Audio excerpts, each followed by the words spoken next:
Hi, everyone. It's Angela Ervin and Leslie Martone, president of the Cypress Houston Chamber of Commerce.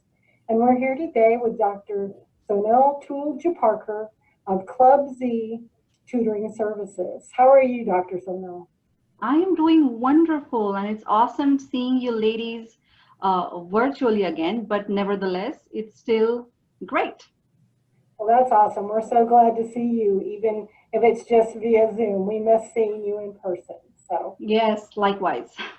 so tell us a little bit about your business and then tell us about the challenges that you've been facing during the COVID-19 pandemic. All right. First of all, thank you, Cypher Houston Chamber of Commerce, for taking the time and knowing about our business and how we're doing. Really, really grateful. So yes, Club Z in-home tutoring of Cypress has been around for now 4 to 5 years. It's actually a national franchise. The franchise has been here for 5 years, but the whole company has been here for over 25 years.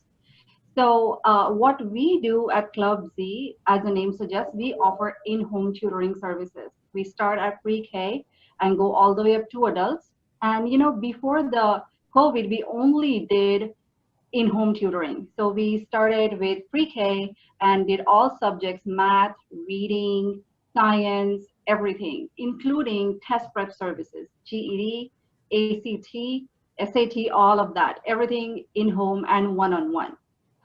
We also specialize in students that have ADD, ADHD, or other learning disabilities such as dyslexia and autism. And we hire tutors that are actually specialized for tutoring such students because their needs are different. They can learn just as well if we just know how to make them learn. So yeah, that's the whole thing that we do at Club Z. We individualize the program for each student because it should not be a cookie cutter approach. It's always just as individual. How each child is different, that's how our program differs. It has to be goal oriented. It has to be made sure that it fits the families and the students' goals and needs, and that's what we try to do every single time. So to answer the second part of the question is what we are doing differently in COVID. COVID-19 has come like a big challenge because obviously nobody was ready. We were not prepared. These are unprecedented times. We've seen that everywhere in the news channel a little bit too much, but one thing is for sure, we were not ready and we had to pivot. We had to do things differently. Were there challenges? Yes, a lot of them.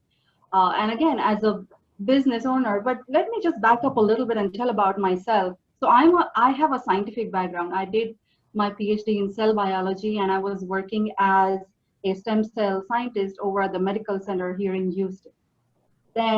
But I had a real passion for teaching. That's what brought me to have a platform for all the students here in the Cypher area to make sure that they benefit from a little bit of help. Some nudging, some caring, some mentoring goes a long way. So that's why I decided to have this platform for the students. So to give a nutshell, that means I did not have a business background. So to come into this completely not having a business background did not necessarily help me in difficult times. I started this in 2016, 2017 Harvey hit, which was the first realization that business is hard. It's hard work. It needs thinking. It needs pivoting. It needs a lot of nurturing to make sure that you're dynamic. You're making sure you can ride the wave.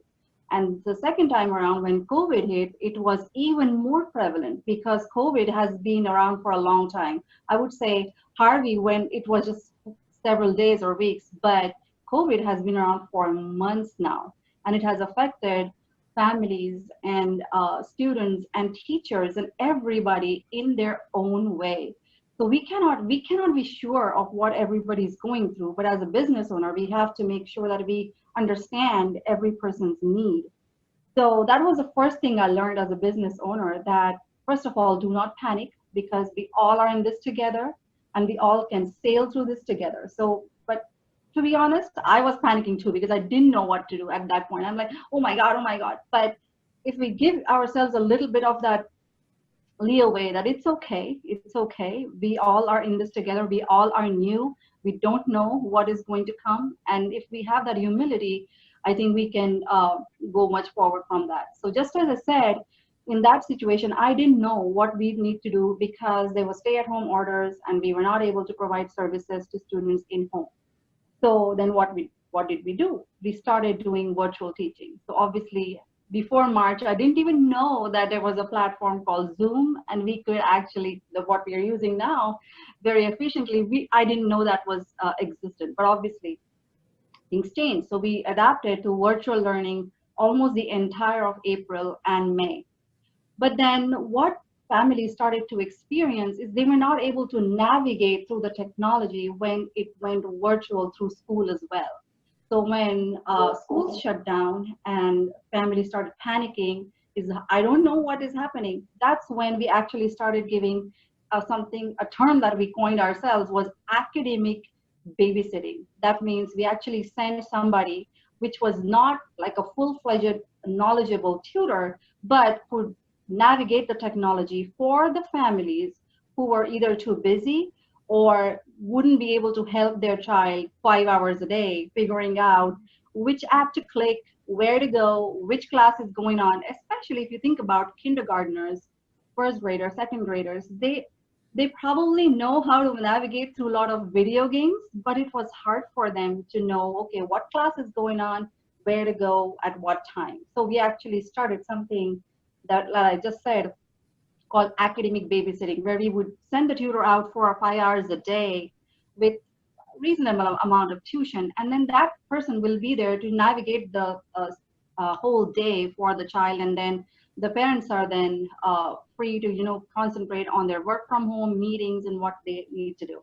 So that was a second pivoting point. First was Zoom meetings. Second was having academic babysitters. Third thing we started doing was having small pot tutoring. That means we were only in home and one-on-one, but now we started doing small pods. Small pods means, you must have heard this term or not, 1 or 2 students of the same grade level could be taught together or could be navigating through this together. So you have 2 or 3 students living in the neighborhood or a cul-de-sac, but they have to be same grade level. Otherwise it becomes a lot of cumbersome for the tutor to figure out what is to be done. But say, for example, both of them are second graders, then the tutor can help both of them. And if they're not understanding a concept, she can teach them right there and there. So that's called small pod tutoring that was obviously not there pre-COVID times, but it's there now. And also homeschooling help. Some families were, they just pulled their students out of school and they were homeschooling them, but then it became overwhelming because of everything that was going on and no support available. And then we started giving them a support, again, if they're interested virtually or in home, depending on what their specific need was. So as I said, I had no idea before March that we are able to do so many things. I mean, so should I say I should thank COVID that it came and it made us all think differently? But I don't know. So initially, yes, obviously we made, I was scared. I didn't know. But then, as you say, you just keep your head up, keep breathing, just keep breathing. And then eventually we just kept figuring out, okay, this is possible, this is doable. And then finally here we are. So yeah, we did we did manage to stay afloat, I would say. Well, you are so great, and you've jumped in with the chamber, and you've, just done such great things, and we're so proud of you guys. But as a new business owner, what would you tell some of these businesses that are, obviously going and hitting different challenges, but overall in a vague sense, what would you tell them as a word of encouragement? What are some thoughts that you could say of maybe how they could get through it? Like you said earlier, getting through it together, but what are some suggestions, some tips? So, for me, I would definitely say, if you are in a financial crunch, then there are several loans available. So I had personally applied for the SBA, a loan that was being offered at that point for, first of all, to protect my tutors and their salaries and things like that. And second thing was overall business expenses. So if you're really worried about that aspect, then SBA had come out. There are several loans out there even now that they could apply. Number one, that will get them out of the financial there are several, and then several other avenues of, say, marketing or networking that are now changed. So it's not that they don't exist. It's just that we have to open up to those type of marketing and networking events that initially we thought would not be working, but now they're working just as good. Like how we are having a virtual conversation right now. Uh, so there are several things, and what I really learned as a small business owner with absolutely no business background is there is always a way out if you kind of keep yourself positive. So if you think that you can come out of this, then you will think of ways that make you come out of this. So uh, nothing happens overnight. So give it some time. We are going to get through this. I had some really hard months, especially April, I would say, where I struggled a lot financially, emotionally, everything, because we didn't know whether we'll be able to continuing these sessions, whether schools are going to go back, STAR exams are going to happen or not. So it was a very testing period for me and all my families and students as well. I mean, everybody, as I said, was trying to see how we can best do it. But I just kept at it, just kept thinking about it, just took one day at a time. And now we're kind of is like, okay, we can take care of this. So that's my advice to everybody. Take a day at a time, work at it slowly but surely, and then you'll definitely come out of that. That's my whole idea. Well, those are great words of advice. Thank you so much, Dr. Sonal. And we appreciate you being a chamber member. You chair our Cypher Young Professionals group, so we thank you for doing that. Yes, I thoroughly enjoy that. So, I'm sorry? I thoroughly enjoy doing that.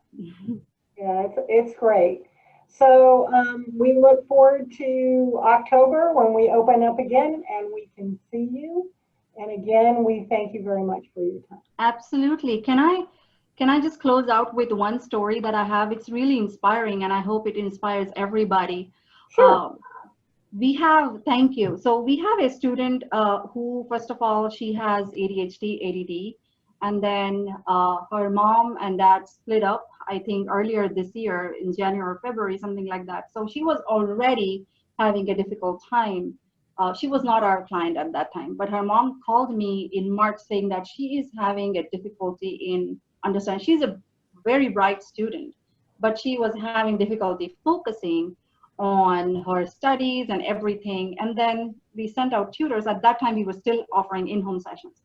So the tutor started working with her, and we realized that it was nothing related to her studies. She just wanted somebody to be there, to listen to her, to work with her and navigate. So it was not even her ADHD, ADD, everything set aside. It was just the interaction that she had with the tutor on a scheduled basis that actually made her calm down and more focused. And actually, she actually ended up getting, I mean, they were not giving any grades, but she actually improved her performance overall at school. The teachers stopped complaining about her. So it humbled me, because that's what we need to do. That's what we need to provide to students. It's not just about knowledge. It's not just about grades and exams and everything. It's about this human to human interaction that sometimes we don't give that much importance to. But I think uh, we all as a community cannot emphasize more on this, that how important it is for us, for our children, for everybody to have that kind of interaction here. Totally agree. Totally agree. And we feel that way. I know Leslie will say we miss that interaction with everybody. It's Right, absolutely.